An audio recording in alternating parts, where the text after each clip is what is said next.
ফের কুলতলির মইপিঠে বাঘের পায়ের ছাপের সন্ধানে আতঙ্ক ছড়িয়েছে। শুক্রবার সকাল থেকে নতুন করে আতঙ্কে নগেনাবাদ এবং ভাসাই এলাকার পাইকপাড়া সংলগ্ন জঙ্গল লাগোয়া এলাকার বাসিন্দারা।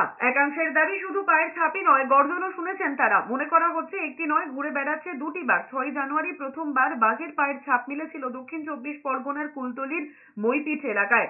বাঘবন্দি করতে ময়দানে নামে বন দপ্তরের কর্মীরা, কিন্তু তাতে বিশেষ লাভ হয়নি। দিন দুয়েক পর নদীর পাড়ে মেলে বাঘের পায়ের ছাপ। এরপরেই স্বস্তি পেয়েছিলেন মইপিঠ বাসীরা, কিন্তু তা দীর্ঘস্থায়ী হয়নি। রাত পেরোতে না পেরোতে ফের লোকালয় সংলগ্ন ম্যানগ্রোভে মেলে বাঘের পায়ের ছাপ। সেবারও ফিরে গিয়েছিল হলুদ ডোরাকাটা। পরবর্তীতে সোমবার রাতে ফের লোকালয়ের পাশের জঙ্গলে ফিরে আসে দক্ষিণ রায়। স্থানীয়রা বাঘটির উপস্থিতি টের পেয়েছেন বলে দাবি করেন। রাতেই খবর দেওয়া হয় বন দপ্তরে। তৎক্ষণাৎ পদক্ষেপ করেন কর্মীরা। মঙ্গলবার গভীর রাতে মাকড়ি নদীর পাড়ে মেলে পায়ের ছাপ। ফলে মনে করা হয় আজমালমারি জঙ্গলে ফিরে গিয়েছে দক্ষিণ রায়। তবে আশঙ্কা ছিল এই বাঘের ফিরে আসার। সেই আশঙ্কাই কার্যত সত্যি হলো।